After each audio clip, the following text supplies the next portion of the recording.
trajtim prej 60 minutave që bëhet, nuk e kem asë një rast i cili ka ardhur, i ka mbajtë të gjitha seancat dhe nuk ka dalë pa sukses. Pra, asë një se kemi. Në rastet ma të ronda, e kem pas një pacient i cili ka ardhur nga hasi i Prizrenit, që nuk e harroj kur, derisa të vdes. Ne kem arrit që atë pacient për 28 ditë t'ja largojmë me pompa, pa i person sot e gëzon shëndetin e plot, tu kemi 3-4 kilometra në rreze, nuk ka asnjë ndërtim. Dhe bletët i marrin mineralet si konsumim i tyre, dhe ajri i përzier i atyre mineraleve, dhe antigjenët që vijnë nga natyra, që i sjell bleta për mirëmbajtjen e vetvetes, si dhe polenin brenda që sjell me propolisin që e prodhon, mjalti dhe helmi bletës. Të gjitha këto përzihen në një aromë.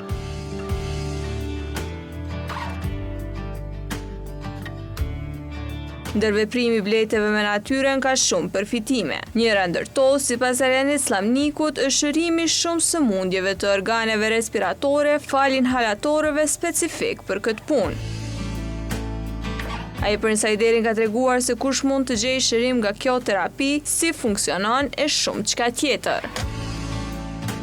Pra, kemi bëj me sëmundjet e alergjenëve, alergjive të ndryshme, në polen, alergji në pluhën, alergji në ushqime të caktuara, bronhoza, ftofje të thella, të cilat pastaj kalojnë edhe në astma. Pra dhe astmatikët janë pjesë e kategorisë shërimeve. Është migrena dhe sinusët.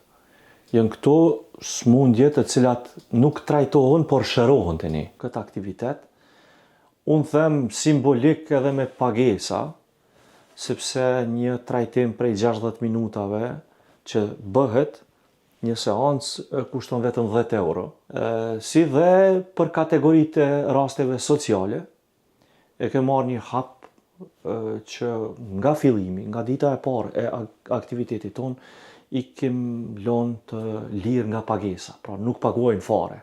Po e patën librezën sociale, që janë pjesë e skemave sociale, pacienti nuk paguan asgjë.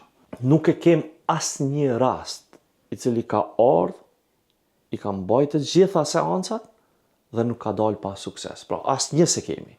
Pra të gjithë i kemi me sukses të plot. Në rastet ma të ronda e kem pas një pacient i cili ka ardhur nga hasi i Prizrenit, që nuk e harroj kur, derisa të vdes. Një moshë e shtyrë, afër të 60 vjetave, i cili jeton dhe punon jashtë Kosovës.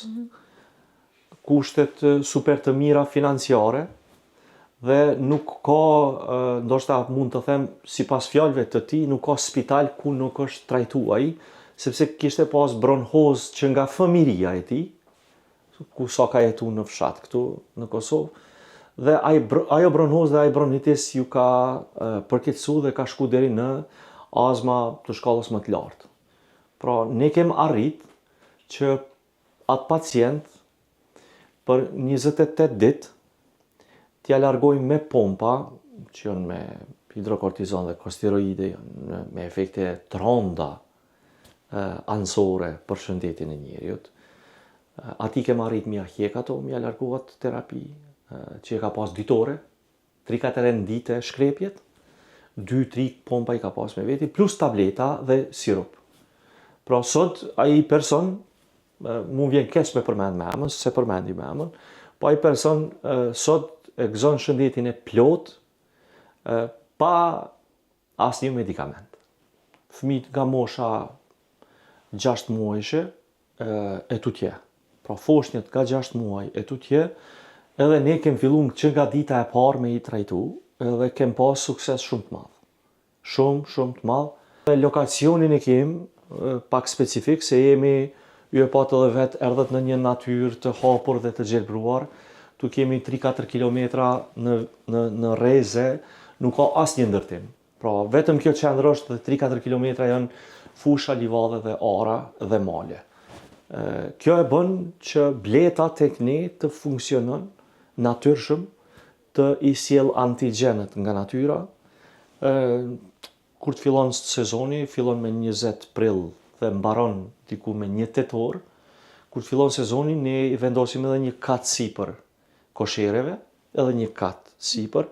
Në atë katin sipër koshereve janë mineralet të cilat vendosen dhe bletët i marrin mineralet si konsumim i tyre dhe ajri i përzier i atyre mineraleve dhe antigjenet që vijnë nga natyra që i sjell bleta për mirëmbajtjen e vetvetes, si dhe polenin brenda që sjell me propolisin që e prodhon mjalti dhe helmi bletës. Të gjitha këto përzihen në një aromë ku pacienti e thith e merr, shtrihet në organet respiratore dhe pastrohet.